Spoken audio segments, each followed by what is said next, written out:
Welcome back to Hopeful Horizon, where we share stories that touch the soul and open eyes to the world's deeper truths.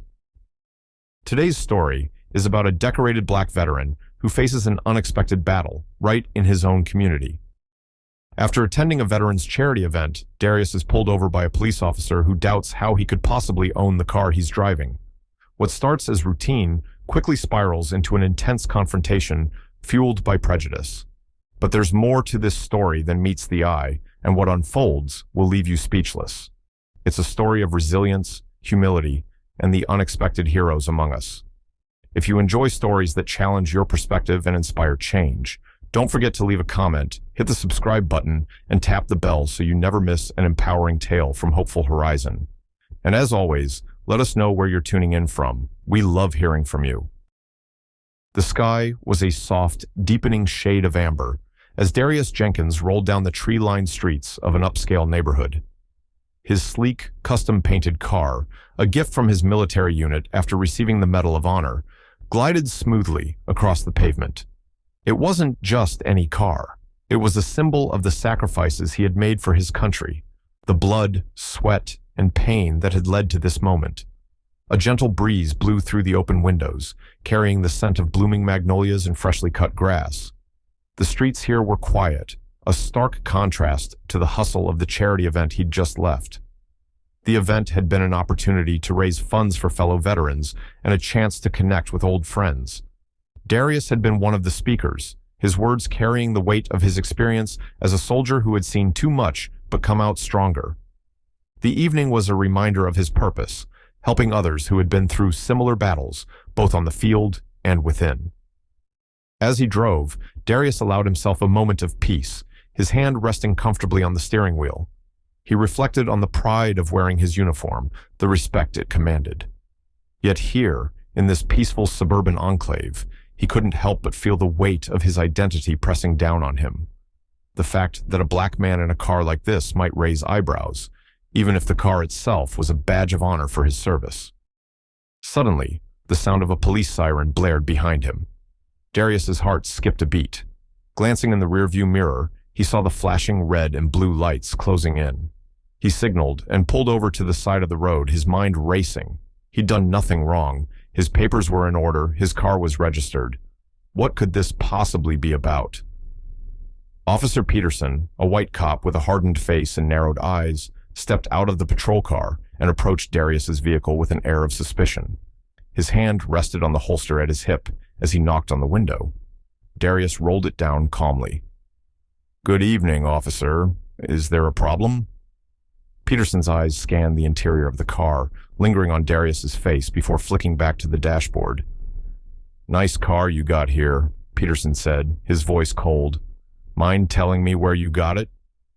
Darius frowned, but kept his tone polite. "It was a gift from my unit. I'm a veteran." Peterson smirked, unimpressed. "A gift, huh?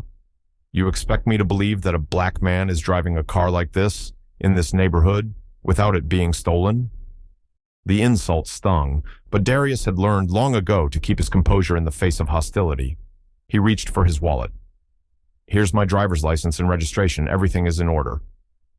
The officer snatched the documents from his hand, his skepticism apparent. He glanced at them briefly before narrowing his eyes at Darius.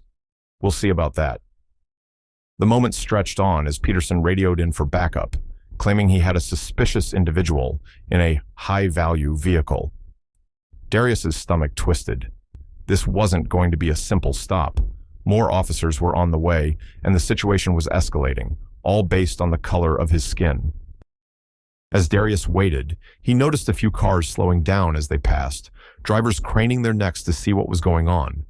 Before long, a small crowd of curious onlookers began to gather on the sidewalk across the street.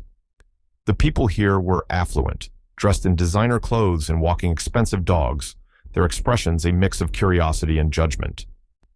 Just then, a white couple stepped forward, the woman clutching her designer purse tightly as if to shield herself from some unseen threat. "We've seen him before," she whispered loudly to the officer. "He's been driving around here a lot. I don't think he belongs." Her words were like fuel to the fire. Peterson's expression hardened as he listened, his grip tightening on his radio. "I'm going to need to search your vehicle," he said, taking a step closer to Darius's car. Darius's pulse quickened, but he remained calm. "Officer, you've seen my ID and my registration. There's no reason to escalate this." But Peterson wasn't hearing it. "Step out of the car," he ordered. Reluctantly, Darius did as he was told, standing tall as the whispers from the crowd grew louder. His military training kicked in, reminding him to stay composed. He wasn't just representing himself. He was representing every black man who had been through something like this. Every soldier who had given their all and come home to a country that still doubted their worth. As Peterson's backup arrived, 2 more squad cars pulling up with officers stepping out, the tension grew thicker. Darius could feel the weight of all the eyes on him, the air heavy with unspoken accusations. The white couple, emboldened by the growing police presence, stood a little taller, as if their baseless claims had been validated by the mere arrival of law enforcement. Suddenly, from the back of the crowd, a voice cut through the murmurs. "Wait, I know him." A young boy, no older than 10, pushed his way through the onlookers, his face flushed with excitement. "Ethan?" Darius recognized the boy immediately. He had met him at a Veterans Day event a few years back, where he'd spoken to the children about bravery and integrity. The boy ran up to Darius, looking up at him with admiration. "You're the soldier who talked at my school. You're a hero." The crowd fell silent. The officers exchanged uncertain glances, and even Peterson hesitated for a moment. The boy's innocent words seemed to cut through the tension like a knife, reminding everyone that the man they were treating like a criminal had once risked everything for his country. And in that moment, the power of the truth began to shift the narrative. The words from the young boy, Ethan, seemed to hang in the air, causing a ripple of discomfort through the crowd. People began to exchange uneasy glances, their judgment faltering. Darius stood firm, his tall frame now bolstered by the child's innocent recognition. The boy's claim brought a sense of humanity to the situation that had been missing from the start. Officer Peterson, however, wasn't ready to back down. His face remained hardened, though the slightest flicker of doubt crossed his eyes as he looked from Darius to the boy. "This doesn't change anything," Peterson muttered under his breath, his voice barely audible. He turned his focus back to Darius, unwilling to admit his own prejudices might have clouded his judgment. Just as Peterson opened his mouth to speak again, a sleek black car pulled up to the curb. Out stepped a tall, stern figure dressed in a well-tailored uniform, Colonel Jacobson. The commanding officer had served with Darius overseas, and now, in a twist of fate, lived in this very neighborhood. Colonel Jacobson's presence immediately commanded respect. He was known throughout the military as a man of integrity and honor, and his sharp eyes quickly assessed the situation. He walked toward the group with a sense of purpose, his boots clicking sharply on the pavement. "Officer," Jacobson's voice was firm but composed, "is there a reason you're detaining one of my best men?" Peterson turned to face him, his expression faltering at the sight of the colonel's uniform. He tried to keep his composure, but the authority radiating from Jacobson was undeniable. "Sir, this man is driving a high-end vehicle, and we had reason to believe it was stolen." Jacobson's eyes narrowed. "And what gave you that reason, officer?" Peterson hesitated, clearly thrown off by the colonel's questioning. The crowd, sensing a shift in power, fell silent. The young boy, Ethan, continued to stand by Darius, looking up at the veteran with awe. Before Peterson could respond, Jacobson stepped closer to Darius, offering a respectful nod. "Darius, it's good to see you again. I've been meaning to catch up after the event last month." Darius allowed a small smile to break through his stoic demeanor. "Likewise, sir, though I didn't expect to see you under these circumstances." The colonel's expression hardened as he turned back to the officers. "This man has more than earned the right to drive whatever car he pleases. He didn't just serve, he sacrificed, and he's got a Medal of Honor to prove it." Jacobson gestured toward Darius's car. "This vehicle was a gift from his unit. If you'd taken a moment to listen instead of letting your assumptions guide you, you would have known that." The crowd, now fully engrossed in the unfolding drama, began to murmur. Some of the wealthier onlookers, who had been whispering among themselves earlier, were now visibly uncomfortable, as if questioning their own complicity in what was happening. Officer Peterson's frustration was palpable, his hand still hovering near his holster as he struggled to regain control of the situation. His stubbornness wouldn't allow him to admit fault, but the presence of Colonel Jacobson had created a pressure he could no longer ignore. Still, Peterson tried one last time to assert his authority. "Regardless of what you say, Colonel, we have procedures we need to follow. The car still needs to be searched." Before Darius could respond, Jacobson stepped forward, his voice low but menacing. "You're treading on dangerous ground, officer. I suggest you take a step back and think about what you're doing." Peterson's face flushed with embarrassment, his resolve beginning to crack. The backup officers, who had been standing awkwardly to the side, looked increasingly unsure of their place in the escalating confrontation. Just then, a commotion from the crowd caught everyone's attention. An elderly white woman who had been standing near the edge of the sidewalk suddenly collapsed, overcome by the heat and the tension of the moment. A few gasps echoed through the group as people scrambled to help her. Without a second thought, Darius rushed to her side. His military training kicked in, and he knelt down beside her, gently checking her pulse and ensuring she hadn't injured herself during the fall. "Ma'am, can you hear me?" Darius asked softly, his voice filled with concern. The woman's eyes fluttered open, and she looked up at him, her face filled with confusion and gratitude. "You're going to be fine," he assured her. "Just take a few deep breaths." The crowd watched in stunned silence as Darius, the very man who had been accused and humiliated just moments ago, tended to the elderly woman with the care and precision of a trained soldier. The stark contrast between his calm, selfless actions and the aggression of the officers was impossible to ignore. The elderly woman slowly sat up, aided by Darius. She looked into his eyes and whispered, "Thank you. I'm sorry." Darius gave her a small nod, helping her to her feet as bystanders gathered around to offer additional support. The atmosphere in the air had shifted once again, but this time the crowd seemed to be on Darius's side.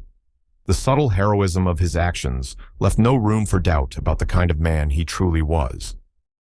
The tension was finally reaching its breaking point. Peterson, now visibly rattled, didn't know how to proceed. The eyes of the crowd were on him, and his authority was slipping away. The presence of Colonel Jacobson only amplified his insecurity. Darius walked back to his car, shaking off the stress of the moment.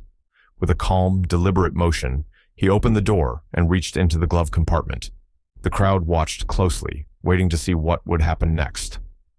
From the car, Darius pulled out two items, his military ID and a framed photograph of him receiving the Medal of Honor from the president. He held both up for everyone to see. "Here's my proof," Darius said firmly.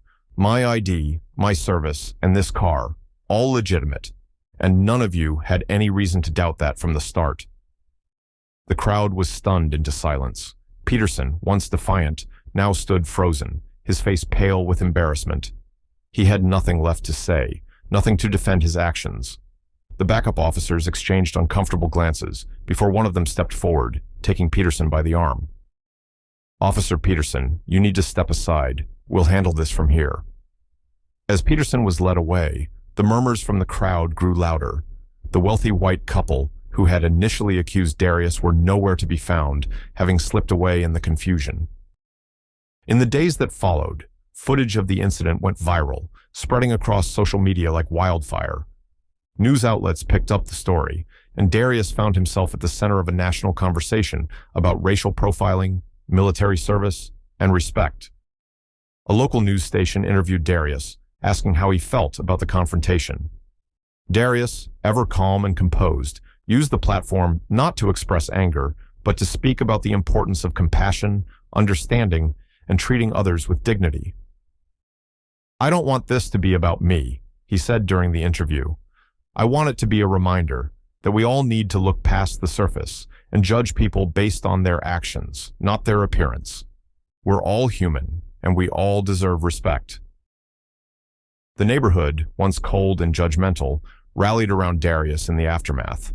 A group of residents organized a fundraiser for veterans, raising thousands of dollars for charity in Darius's honor.